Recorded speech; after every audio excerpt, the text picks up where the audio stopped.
Welcome. You are here with Dr. Nilda Perez with Business Foresight, creating strategies towards your extraordinary future.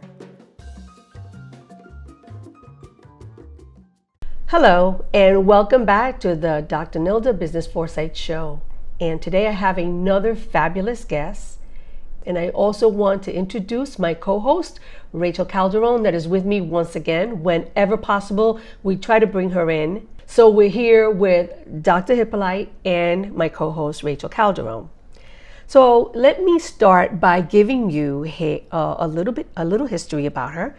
And I'm going to read her bio. Her bio is Dr. KarenHypolite is a TED speaker. She's a science education researcher and an innovator. You know how excited I am about that. As a college professor and a motivational speaker, she teaches and encourages students, professionals alike, on how to maximize their potential in STEM and in life. And we're going to explain what STEM is in a little bit. She has honed her skills to invent the Schalero, which is a scarf, and she's wearing it right now. And this shawl is a shawl and a Bolero all at once. This innovative product was selected and featured and sold on QVC. And she encourages other entrepreneurs to also follow their path and invent and create and take that to the next level. Dr. Hypolite conducts STEM training and professional development for teachers, school administrators.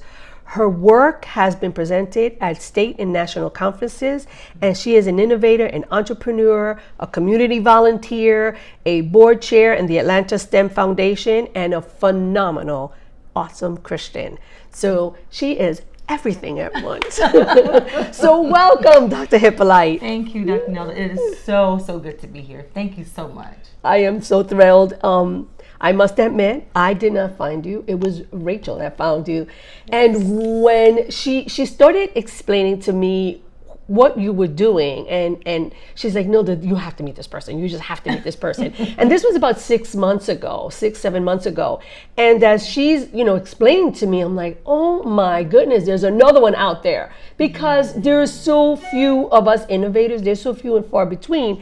So I was thrilled to hear that there was somebody else that did, not exactly what they do, right, but is along the same line. And so I want to start with asking you, what is STEM? And I know now it's a little more than just STEM. There's another acronym. There's a little bit more added to it. Right. Okay. As a scientist, a chemist of almost 20 years, science, technology, engineering, and mathematics, which is the acronym for STEM, has taken on a momentum at the turn of the 21st century. From the 20th century, it was even SMET back then. Well, science, mathematics, engineering, technology, and it began to take on a life of its own because the 20th century turned a page. And we turned a page into the information age. So science, technology, engineering, mathematics is not only acronyms for disciplines in college that you would take, but it also stands for a way of thinking, to think critically. And also, of late, there's been a push for STEAM, which is to put an A in there to include the arts. Yes. And we totally appreciate the arts. However, we want to make sure that people understand that STEM is a way to think, problem solve, innovate, which is the age in which we live. And as a biased opinion, I like science, so I want to stick with STEM, inviting the arts in, but I don't want people to think about the arts as an add-on. I want people to think about the creative perspective in the sciences as well. In the 1990s, when I was doing research, it turns out that the American Association for the Advancement of Science put in a curriculum of an advanced society that is scientifically literate. Mm-hmm. And along with math skills and critical thinking skills, creativity was one of them. Right. Because they understood early on that it's going to take that critical thinking and creativity right? Absolutely. You can't make a plane fly without having a vision for something getting off the ground. Right. That's never right. happened before. And would that be where the arts come in, when an artist comes in, and because I know engineering is it's very artistic. Absolutely. In the intricacies of building and the intricacies of creating, it's critical thinking, it's a creative mind, and it's innovative. It's kind of all of them in one. It sure and is. it's also mathematical. That's right. And Exactly. so you see how it all comes together. Yes. Okay. So that's what I wanted to really focus on. As a scientist, I understood the components that it takes to make things, to innovate things, to be Yes. the lead person, how do you say, the forerunner, the pioneer. It takes creativity to think about something that's never been done before with an empirical value. Absolutely. Absolutely. So I want to go back a few steps, and you tell me you're a chemist, and it's not the average minority that's a chemist. I'm sure you're a minority within your field. Okay. And I know that as a Latina, I'm a minority within I remember when I graduated, I think there was probably in the whole graduating class, probably 2 Latinos. And again, and in my specific, in the School of Business, I was the only one. So there, yeah. So I know that feeling of minority. So going into science, going into chemistry, what made you take that route? What made you go that route? I will say, Dr. Nilda, I'm a double minority because in my graduating class, I was the only female. Oh my goodness. And I was the only African American. Okay. Oh, wow. Okay. So I understand the dynamic, but with lots of encouragement and determination that your ethnicity or your gender is not a stopping place for your goals and your dreams. And I shout out to all the teachers who love and inspire their students, because as a sophomore taking chemistry, going into physics, I had an awesome teacher who did not see a little black girl. She saw an aspiring scientist. Oh man, that's love powerful. that. And I received that. Yes. And it love made that. me feel like Yeah. nothing is impossible for me. That's awesome. That's I like awesome. that. I love that. Well, I have a question for you, and I know you were telling me your story about what brought you out here, and I want to know a little bit more, like more of the background, like where you started to where you are today. Can you talk about that? Because I loved your story. Wow. And I think stories kind of impact everyone, and it really kind of brings us out, other people out from where they are.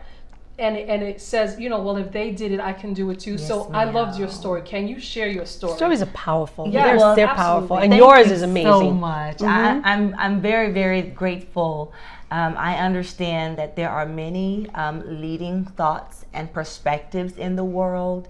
I never did a holistic study of all the religions in the world, but there was an undercurrent that was guiding me that I did not physically have myself.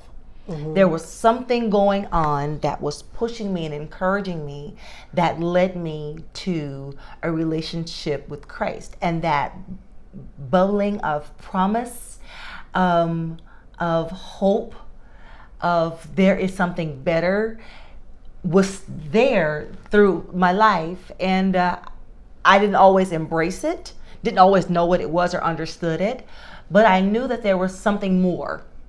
From an empirical perspective, everything in the laws of the universe says, of course, the law of gravity, the law of matter conservation, what goes in the system comes out of the system. That's empirical, and it's very definite. Right. So from that perspective, everything makes sense except for one thing that was missing, and I understood that missing thing was something that I didn't have myself. So it caused me to search and to search until I found Christ, or he found me. But through growing up and throughout my life, going to college and learning of studying I love to learn. I spent the majority of my time in the library. It's just taking in something about knowledge that I was really attracted to. But when I came across a living word, a living knowledge that matched what I felt in my heart that was missing. So going in college, and then the Hurricane Katrina hit. You were living? Yes. In New Orleans. I was living in Baton Rouge. Oh, okay. Which is right down the way. Right. So in 2005, August of 2005, Hurricane Katrina hit New Orleans. So the whole region was in chaos. My parents are from Lake Charles. I went to Lake Charles to avert the catastrophe of the region. Right. And then Hurricane Rita hit 30 days later in September. So we had two major hurricanes within a 30-day period, and I knew that in my heart my life was going to do something more than what the region could call for. And in my heart, I don't know how do you know when you find the love of your life, or how do you know when you hit the right place when you're supposed to be? That feeling in my heart that Georgia was going to be that place where my life changed. I just had the feeling. That knowing. Yes. I totally get it. It's like, you know, when you're like done in a place. Like I knew, like I was working at my last job, and one day I was working. I was in the middle of doing what I did, and I enjoyed my job, and I was really good at it. So yeah, I was really good at it because I loved it. And I remember one day when it was, like out of the blue, I was like, it's over. I'm finished. Now, understand this. It wasn't really over for maybe like 4 months later. Right. But I knew there was a disconnect. So I Thank you for saying that. That's a disconnect, That's right? perfect. Like, That's the perfect way to say this it. is, you don't know what's going to move you. You don't know where it's going to take you. But there's a disconnect where you realize this is over. And that doesn't mean that second. It just means the separation has taken place. Yes. And it's emotional and it's spiritual before it's actually, it actually it's like, goes into fruition, right? It takes form. Yes. So I get it. And I get it because when I moved, I just kind of abruptly, the same thing. It's like Forrest Gump, who ran. All of a sudden he just stopped. Like my son says, stopped. And it's like, I was like ready. It was interesting how I was just so ready to leave everything behind. Yeah. And I was okay with, leaving the comfort of what I knew to going into the unknown. It was strange how I just left and trusted God and just went forth. Right. Not looking back. And everybody that I meet and everyone that I know that's not from Georgia, they're like, why Georgia? That was the number one question. Why Georgia? And one day I was like, you know what? People are always asking me, why Georgia? And I'm like, why not? What is wrong with Georgia? Why not? Yeah, why not? I mean, why don't people just get up and move to Costa Rica? Right. I mean, that's like the Amazon out there. Why? Yeah. Because it just felt right. I was already disconnected with New York, and I'm here, and I'm actually ready to move on. Wow, that's so great. to continue with your story. Yes, you felt the disconnect. Yeah. And you didn't know Katrina was coming. You didn't know. I had no idea Okay. about what the disconnect was going to provide me for the next, and that's where faith comes in. Because I am a scientist, I understand empiricism, which is the calculation of numbers and data and disaggregation of information and everything making sense. But I'm not just a human with robotic ability to calculate numbers. I'm a spiritual being as well. So the disconnect actually connected me to something greater, which is destiny. So the disconnect came because my destiny was ready to be moved from my educational background to where I believe the spirit world, Christ, the Spirit of Christ, the love, the flowing spirit of love, which I know his name is Jesus, connected me to his purpose. Okay. So as a scientist, I understand the scientific part, the physical world, because everything falls under gravity at 9.8 meters per second squared. I got that. We know that. That was above me. It's okay. Totally above me. Everything in the world, no matter what's going on, how far high or low you fall, it's going to fall at 9 point. Like you're driving this way, gravity pushes everything down this way. I understand that empirically, but there was another realm that connected me to something bigger. Okay, awesome. That's interesting. I love that. I love it. And that got me to Georgia. So then Katrina hits. Yes. 30 days later, Hurricane Rita. hits. Yes. And at that point, you had to leave. Yeah, there was nothing to stay there for. There was nowhere to go, literally, because all of the people from New Orleans had already, so August, right? They had already infiltrated the southeast, the western region of Louisiana. Southwest Louisiana was already Houston, Alexandria.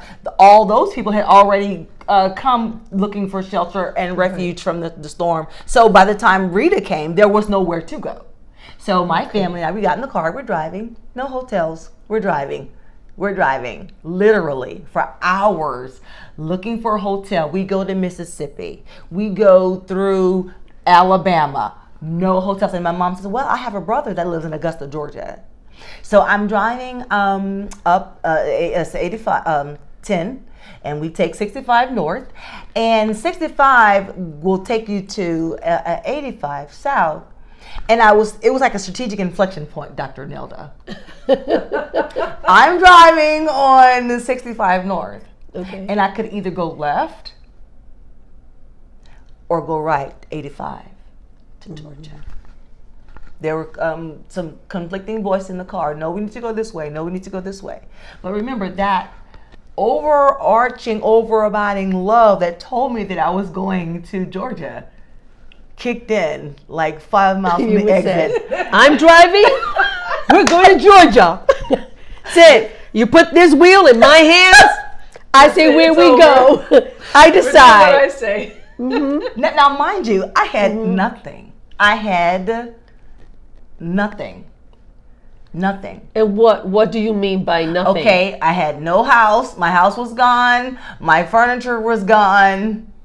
So I had no physical. I had a few items. I was able to pack a bag. I had some books, but that's it. Gotta save the books. I gotta save the books. Save the books. I'm a lifelong learner. Gotta save the books. Oh, gotta save the books. I brought my books. I brought my books with me, and that overarching, abiding knowing of love took me to the right, and I got on 85 South, and I came to Georgia, not knowing the overabundant, more than I could ever ask or think, life that was sitting here waiting for me. But it took that step of faith to know that this is just one piece of the puzzle that's going to take me to the part of love, this ultimate spirit of love that loved me enough to take me from It's awesome. Yeah. a hurricane-ridden place to the beautiful place that I'm at now. So you get to Georgia, and where do you go? Like, where do you go? You have no house, you have nothing. So what do you do? Where do you go? Where do you start? Okay. Jobs.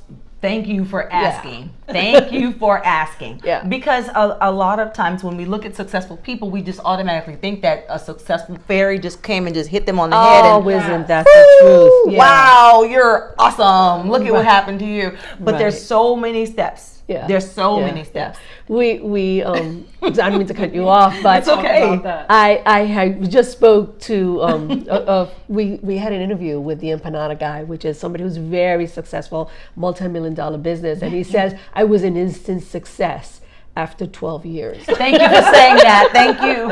And I was like, that's it. That's a an very good way instant to- success after 12 years. Oh, yes. And so there you go. There is no fairy. It's no there's no magical way to be successful. You have to go through the process, and I understood that. But in the family of people, and people join sororities, and that's fine, associations. But in the family of the spirit of love, we're called Christians, and the family embraced us. There was a church, and we went there, and they embraced us. We were sitting there. They literally opened up their arms. People brought food, brand new household items. They literally had a sale, but for us, like the church members brought in all of their goods, nice things, and said, "Here, whatever you need, we're here for you." And that night, I remember the director, I can call her name right now. She asked, she was the church director of community relations, and she said, well, there's some people who are considering staying in Augusta. Do you want to stay here? And the night before, the Lord told me to tell her I want to go to Atlanta. So the church organization had a sister church, not in Atlanta. I told her, she said, but we don't have any church affiliates in Atlanta, but we do have one in Snellville. Snellville, Georgia. Very nice area. And so she called the pastor. Pastor called his administrator and says, we have a couple of, my mom came with me. She said, we have a couple of ladies coming from Augusta who was through Hurricane Katrina. Why don't you come and let's sit down and talk. Now, 3 months prior, the church had bought 5 acres of land behind their property.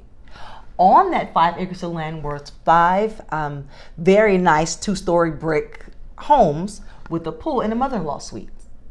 A mother-in-law suite is a 4-side brick, 1-bedroom house with a kitchen, bathroom, dishwasher, washer, dryer, cable, internet, right? So pastor says, wow.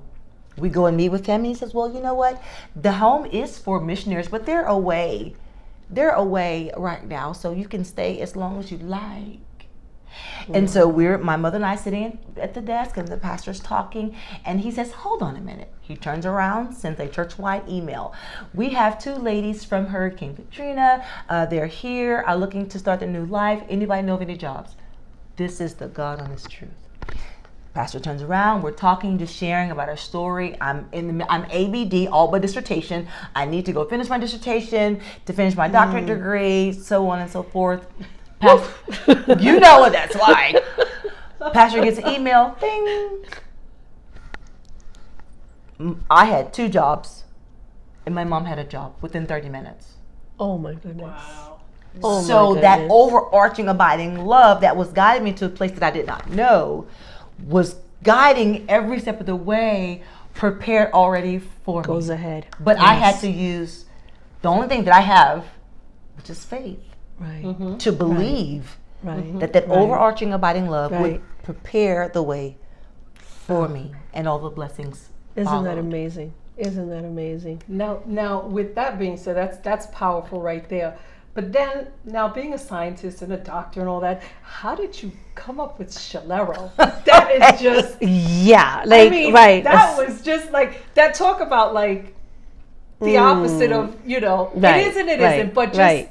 For the average. Yes, Right, I mean, right. so my It's mother- not, I must say, it's beautiful, Oh, but thank it's you. not a scientific equation. Thank you so much. Right, any That's what I'm stress. saying, it's so It's opposite, just so not necessarily. It's just not a. It's just not. It's atypical, and Yeah, atypical, and correct. that is very true. My mother always says that necessity is the mother of invention.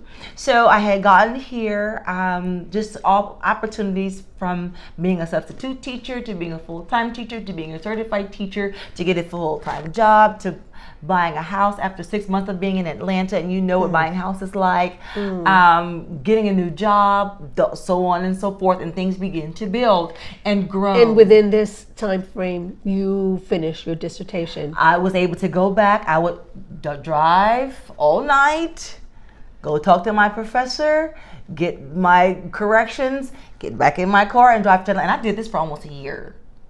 Driving back and forth, making sure that because I felt that same love saying, okay, you need to finish your dissertation because life had gotten busy and life had gotten really, chaotic between here and there. It wasn't always so pretty, but that overarching abiding love kept pushing me and guiding me to complete the task. And I didn't understand.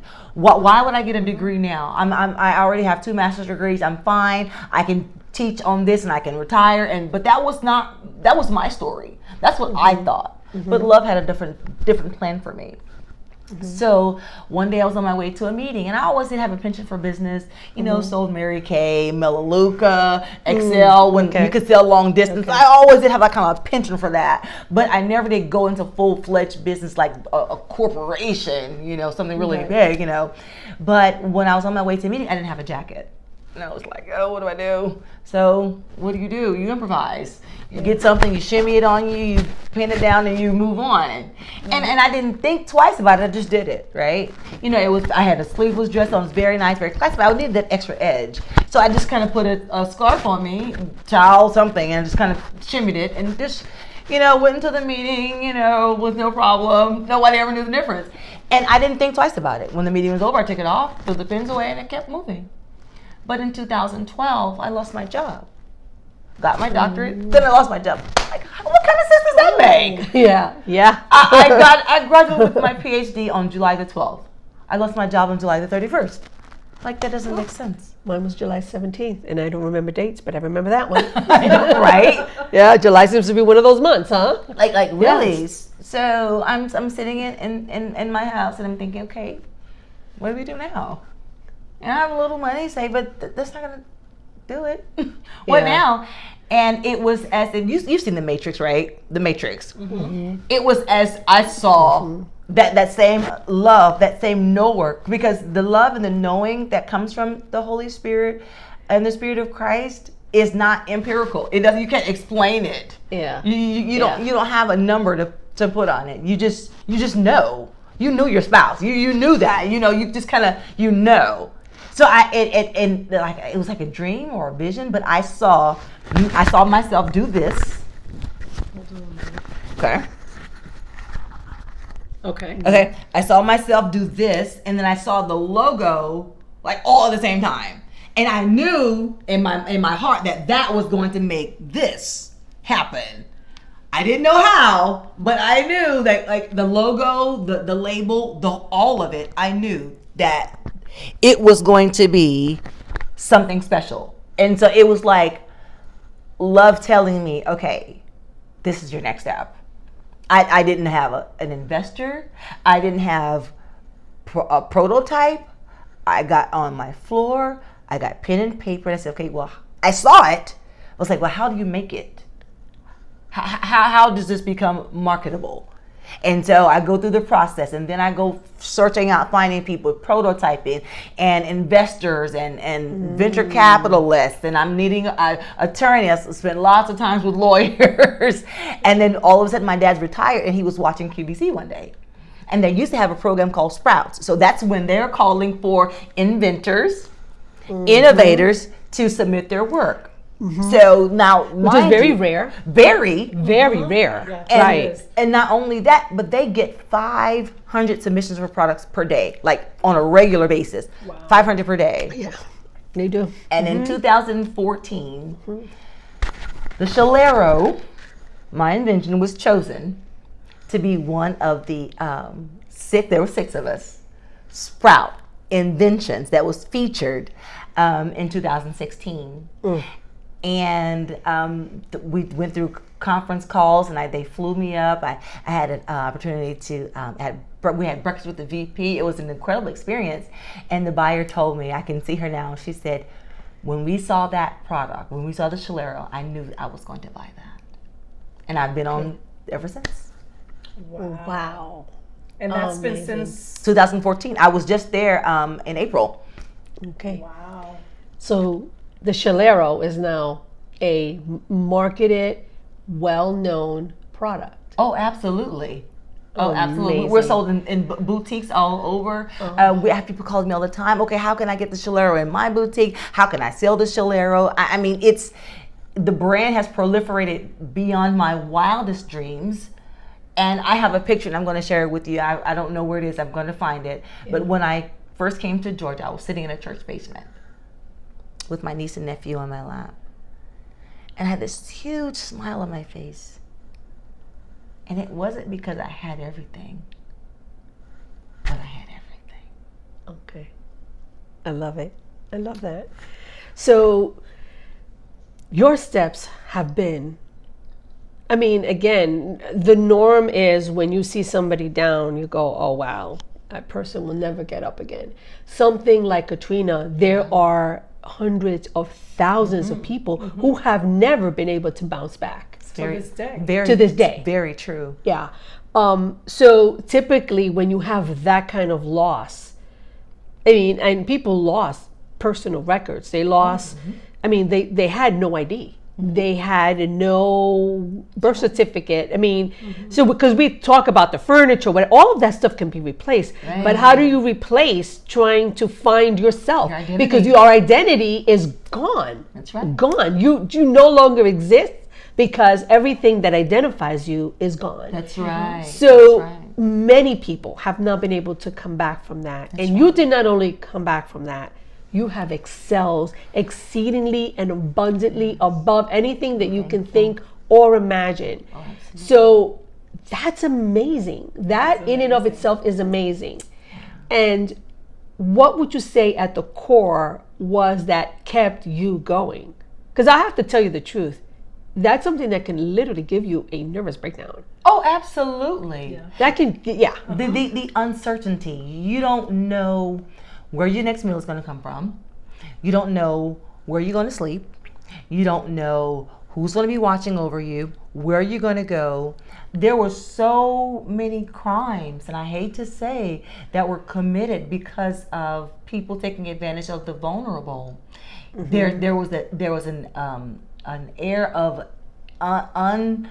unawareness that you can't put your hand on anything because everything is chaotic. It's chaos consistently. Yeah. But And a lot of that comes from the fear. oh, absolutely. From the fear. The you fear of know. not knowing, the fear of not having your needs met. But Right. at the core of who you are, like I said, empiricism did not lead me here. The overriding love led me here. And that's what kept me going when I didn't know, when I was not sure where my next meal was going to come from. I mean, from there to being able to, and I'm saying this very, very humbly, to being able to buy anything I want now, but when I did not have that same access to resources, the love was still there. Right. That's why I believe in Christ. So you've made these huge steps. I want to know about the TED Talk. That's my next move. Okay, So I want to know about the TED Talk. You that's a huge accomplishment. That in and of itself is a huge accomplishment. So how did that even happen? Like how do you, I mean, that is a platform that is unprecedented.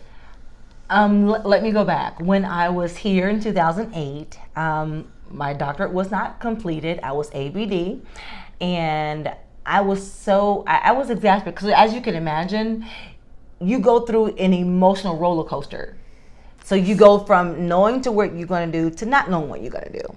Right. And although there was lots of support, people from the church, family, that we were all here together, in yourself you have to reconcile, who am I now? I have a place to live. Okay, I'm comfortable. I'm safe. I have access to food. But now who am I?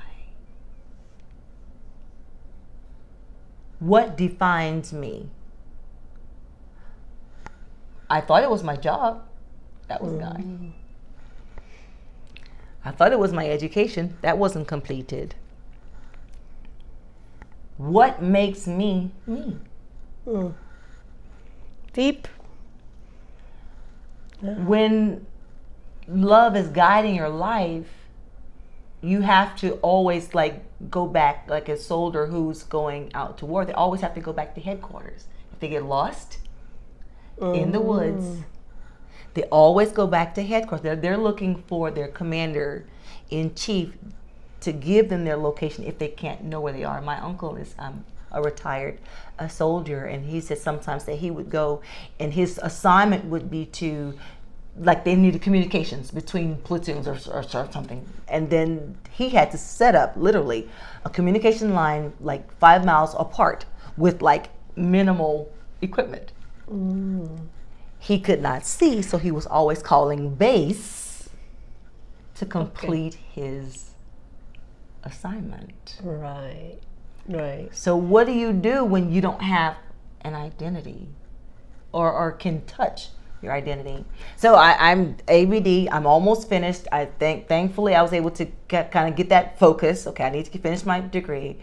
But I didn't understand how that, because remember, I had gotten my degree and then laid off my job. So in my mind, I said, okay, well, I don't need my education anymore. Whoop. I'm running 1,000 miles a minute, 18 hours a day, being an entrepreneur, launching a prototype, taking it to mass market. I didn't use my degree then. I didn't know why.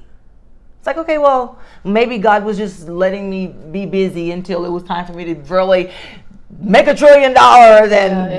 But God never wastes his time. No. There's never a wasted experience. No, never. So I'm thinking, Schalero. I'm running here all over the country, around the world. We're doing sourcing and just the whole nine. And I didn't realize that I forgot to check with home base. And I got lost. Okay. I got lost. Okay. Because I thought that this was going to be the golden parachute. I didn't need my education anymore. I was finished. Done deal. It's true. You wonder, like, why did I do this? That was a lot of work. Why? Like, why? Yeah. But the other thing is, I didn't have an MBA. So I was running business by the seat of my pants. And I didn't know that you're not supposed to run your business like it's linear. You run your business like it's cyclical. I.e., you don't put all your money and all your eggs in one basket. Right. Because at the end of the day, you have to go home and eat. Yeah. And have lights. And have lights and a roof over your head. If you want that home. But being the zealous novice business owner that I was, when QVC called, I thought that was it. It'll make itself up. Yeah. But business is not like that at all. No. I will tell any entrepreneur, please save your money. Yeah. Save. Yeah. No matter who calls, the numbers have to be right, and you still have to save. Right. So, needless to say, I ran into a brick wall when it was coming to the Schalero, because I was getting business, things were really great, but business is not like that. No. There's cycles. That's right. There's cycles. So in the down cycle of the Schalero, I needed to eat. I could not put all my money into the brand anymore. Right.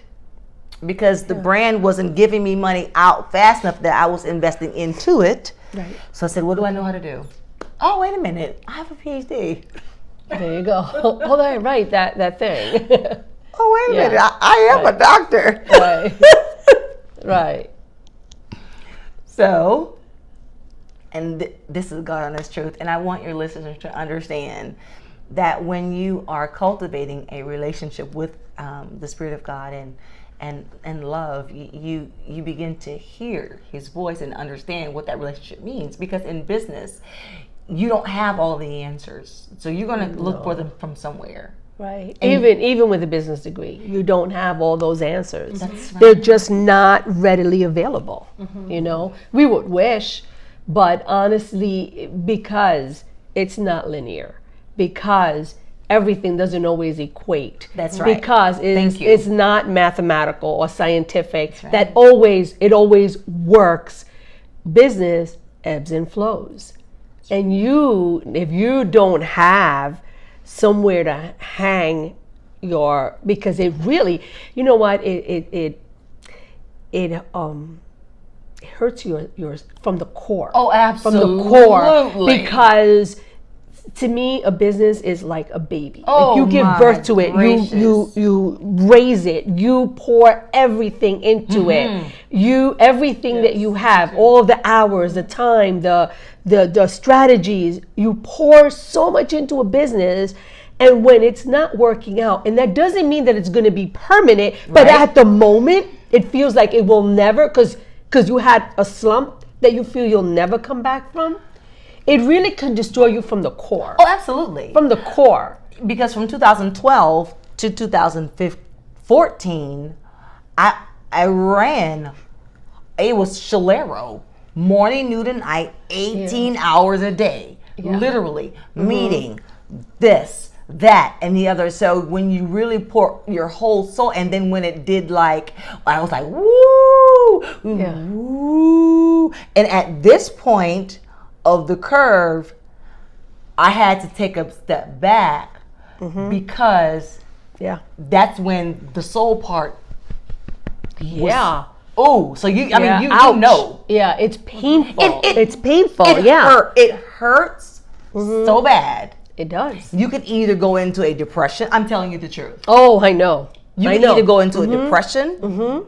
You can either go into some kind of substance abuse because you have to compensate for the pain of the disappointment, the letdown, the sometimes even embarrassment of you were on QVC a month ago. It's like the scripture, the prophet who was calling down fire from heaven one day, and then the next day he's upset, and they can't find him. He's hiding in a cave, you know. But that's when love comes in and nurses your heart to where he's like, it's going to be okay. And I had to. I'm telling you guys, I had to recover. I had to recover. Oh yeah. And that's when I started teaching again.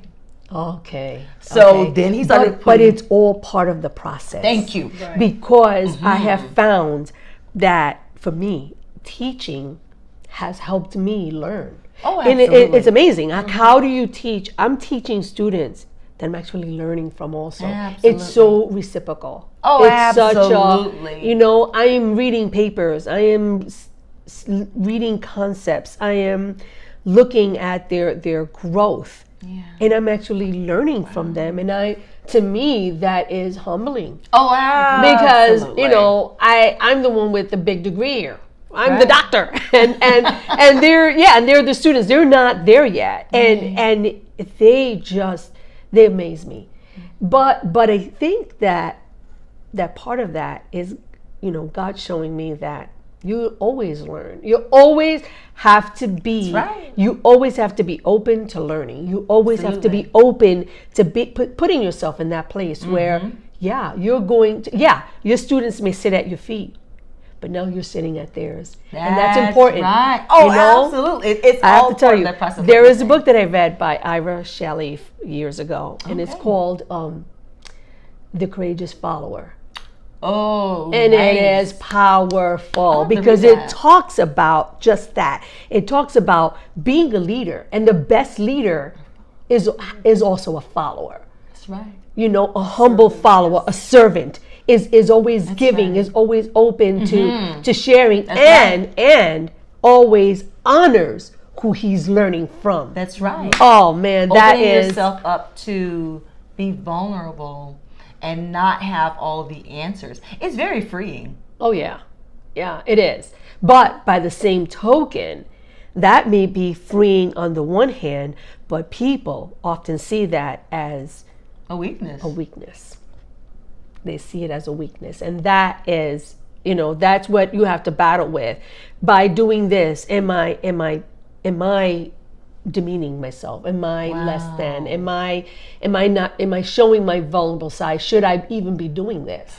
We should write a book on the strength of vulnerability. Oh my goodness. Yeah, there you go. Absolutely. And this is an excellent segue about your book. Oh, perfect. Yes. I am overjoyed. That's going to be the next book. Right. I have so let's talk about your book. Yes. Tell me what it's about. What's the name of the book? Let's talk about that. It's so funny that you're segueing right at that point, because I didn't realize when you're in the process that you were being made for a different purpose. So Dr. KarenHypolite, I'm not just a chemist. I'm not just a science education researcher, or an inventor or an author, but it just so happens that in the 21st century, we need to segue the convergence of linear thinking to multidirectional thinking. Absolutely. We have to be able Yes. to think critically and to problem solve. And what I did not realize at the time was that my life in and of itself was consistent of those three components: the critical thinking, the problem solving, the innovation, right? The education, all stems from who and all what my experience have brought me, which is how I got to the university, which is how I did the TED Talk, and which is where I am today, hoping to inspire young people, millennials, young professionals, even those who want second degrees, or even us in the academy, how we can help others to embrace the information age, the 21st century, with critical thinking and problem solving, so that they have something to offer the world just like we do. Exactly. Yes. Yes. And the thing is that you both, and even myself, although I don't have my doctorate, but how much we as one person can create, can be, there's so many I have levels. to tell you, right. And what happens Yes. to me, and I think that in the United States, we have like this one-way thinking. We buy the house, we get the one job. Come on. But, and we stay there. We just stay like this. And God has given us so much more, that we could, multiple streams that we can create. Right. So this journey that you both have gone, and I've gone through my own journey, but how we've all kind of come from all different walks, and how God is using every part of us. I mean, that creative side, that numeric side, That's all right. these different things. Your mental health. What is it? My gosh, Behavioral health background. Behavioral health background. Right. All these different and how we've Nice. all kind of honed in, Yeah. and it's Yeah. all made us who we are today. That's right. Right, It's right. incredible. What I have found that in the United States, and I think it's the whole Western world, that we don't realize how we're made slaves. We're back to the Egyptian days where they took, and I'm going to explain how. We're very tunnel vision. We get a degree and we get a job, and then we depend on that job. And if we think we're creative, it's because we've jumped from job to job, always after the better money or the better position or the title. But we're not taught to create. And I have found in teaching innovation and in teaching business, in teaching business innovation, that I've had to really take some steps back. So this is where my behavioral background, which I couldn't figure out how it was going to make sense with business, but this is where I've had to go back. Perfect. Because I have to ignite, really push that creativity. That's right. And having multiple streams of income doesn't mean you have 3 jobs. That's right. That is not from that one business. There's so much money that people leave on the table because they're not aware of all the other areas where they can create. That's right. And they can generate That's so income, true. and they don't even realize what they can pull from their staff. That's right. Their staff is so important. If you hire the right people, That's right. and I know this from doing consulting, from coming in from that perspective where I come in and I consult, and I've said, do you realize the gold mine that you have in this, and this person? Do you realize they're what you're using them for is such a minute part of who they are? And most of the time, that's money on the table. And that is, to me, it's amazing. And that's where we have to really push that creativity. So going back to the book is about Think, Create, Innovate, STEM. We want to encourage culture to be creators. We're always inundated with imagery, content. If you look, people driving, people walking, people sitting at the dinner table in restaurants, they're doing this. They're flipping through, looking at someone else's content. But how many of them are creating content? There you go. And here is the thing. That's part A, but part B is the fact that they're not you know that you can spend an entire day and not think. You get up in the morning, you brush your teeth, you take a shower, you get dressed, you go to work. Right. We become creatures of habit. And if you ask me what I did during the day, I can tell you only because it's what I do every day. But not because I've spent any time creating. And that is the thesis of the book. And that's Love what it. I want people to really gravitate to is what is thinking. And this is part of my TED Talk, because doing my research, I realized that Francis Dowell says there are 5 steps to critical thinking. And it comes also down to being able to look at information that has been presented to us, right? And then deciphering if it's true or not. Because Absolutely. that's truly the goal of Absolutely. thinking, making a decision, taking in the information, deciphering, right, analyzing the content, and then being able to come up with a decision. So that not only extends to our everyday life, but it extends to what can I create for my life or the Right. lives around me that can generate wealth. Exactly. Exactly. But if we're not taught, and if we're not taught how to think, and if we don't make it our mission to think and to think critically, you know, I see so much, especially with social media, so many people saying things, and I'm like, where do they get that from? That's not even remotely the truth. But how do you say that without now you're being judgmental or critical, but they're not. They're just taking in information and they're just passing it. And it's like the game of telephone. By the time it gets to the end, That's right. it's not even what it started. But we're very free in offering our opinion about something that we really haven't sat down and assessed and figured out and researched. And I'm That's like, right. in an age, this is the thing that drives me nuts. In an age where research is so accessible, I have to tell you, when I went to school back in the late 80s, early 90s, we didn't have that. We did not have that. We did not. I could not go and on the internet. There was no internet. There was no computer. There was. Oh my goodness, there was no, I'm really totally aging myself, but the truth is that we didn't have that Books, access. the library, But the reality is that And the card catalog. the reality is that rather than going through stuff, why not research? To me, research is so fascinating. I absolutely love it. And I go on my computer and I'm like, oh my goodness, and I research and I read articles and then I'm like, oh, I have to look further into that. And I read articles from people who are reputable, Forbes magazine, Inc. magazine, Entrepreneur magazine. But I don't just go to that. Who are these authors? What have they done? Well, I look up the authors of this, and I look because anybody can write well. Anybody Can write. That's so true. And so that's the goal of the book, is to get people to look at the content, go through the process. I even give a 5-step process, which is adapted from Francis Dowell's process, which is to go through the 5 steps of critical thinking and asking questions. That's it. If we don't teach our children, right, we're turning the world over to them. Yeah.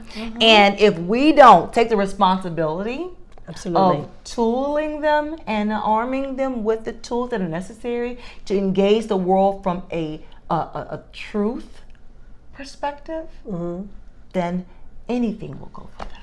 That's right. That's right. And they can be living a total lie. Absolutely.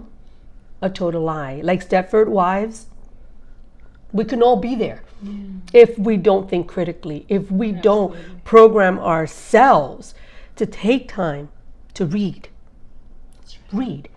And not just a novel, but read things that are going to, I really believe so much in personal development. Yes. Professional development, personal development. How can I be better today than I was yesterday? Oh, absolutely. How can I be better? Totally agree. I'm constantly looking for that, because I feel that the better I am for the people that I'm surrounded That's by. right. The better I am for my clients, the better I am for my friends, for my family, for my nephews, that's my so nieces, true. the That's better so I true. am for them, because I can bring them information that would ignite critical thinking, and they'll take that a step further. And to me, that's critical. That's critical. And it's so important that we be the pioneers of have to. critical thinking, because we've been blessed. Oh, We've been yes, so blessed. This is a huge we gift. have. We've been blessed with this knowledge. We've been That's blessed so true. with this, that I feel not sharing it would be selfish. Yes. That is a good way to say it. Yeah. Absolutely. So I feel personally responsible, which is why I do what I do. So many people have told me, no, but why? Why not go to the big companies? And I can, but the big companies will not. They're not the ones that are going to benefit from this. It's the small business owner. Is that mom and pop store. It's that, that web designer that's just, hanging the hat on making websites. If I could get them to think critically, and I don't have to go through all of the steps of going through everyone and their grandmother, I've done a good job. Yeah, that's exactly what I say. I've done it. It's this is why I believe that the love of God has brought me to this point, because this is my contribution to this time in history. I don't want to come into this world and I have made some impact. And if I can get young people to think critically, to problem solve, and to make informed decisions, then I will have done my part and I can leave this world in peace. That's right. That's right. So, I want to know where, if they wanted to find you and wanted to find this beautiful Schalero, Yes. and you have a beautiful Thank line, you. a beautiful, Thank beautiful you. line. Thank you. Where can they find you? Well, right now it's on sale on QVC.com right now. Okay. That's Schalero. And the word, it's so funny that the word means scarf, shawl, and bolero. Schalero. So it makes sense, right? Yes, it does. So you can, of course, go on QVC.com. They're on sale right now. We're pushing the spring line, summer, getting people that are going to parties, to weddings, bat mitzvahs, the different cultural events that they want. Quinceañeras, did I say that right? Yes. Quinceañera, there you go. So, we have wide and taupe. So these colors that are going to facilitate your You all-in even have a outfit. bridal line. Absolutely, and Yes. that's the one we're working on, and Okay. especially the one that I'm most proud of right now. We're coming out with the faux fur line. Oh, really? If you've it. seen, Oh, for really? You've because seen it? Oh my we gosh. want to It make. is gorgeous. Yeah, I'm not saying that because I created this product, but I'm No, telling it you. really is gorgeous. I Okay. had stopped her one Okay. day. I was like, "That is what is?" I didn't even know. Right. Yeah. So we're working with some vendors. I'll tell you more about it when it comes up. Some really cool people that are interested in the faux fur line. So we're looking forward to some really great things coming up soon with the Schalero and That's the book. In the book? But I segue back and forth between the two because I want people to understand that the book is what gave me, the invention gave me the impetus to write the book. Right. To let people know that innovation is part of the 21st century, and you can be an empiricist, a scientist, and create something that's in fashion. So creativity is Right. very much in line with and the it's very 21st century. versatile. Yes. Yeah, creativity and innovation is very versatile. Absolutely. You know what? What did God tell Moses? What's in your hand? Thank you. You have the gift. What's in your hand? Because everybody has their gift. And cultivate that. Make it grow. Make it become awesome. Right. Be all that you can be with what you have. Because only then can you have more. That's right. So, okay, well, this ends this segment. I want to thank you so much. I am so glad that I met you. This has been, I know we've met before. But I'm really excited that we met.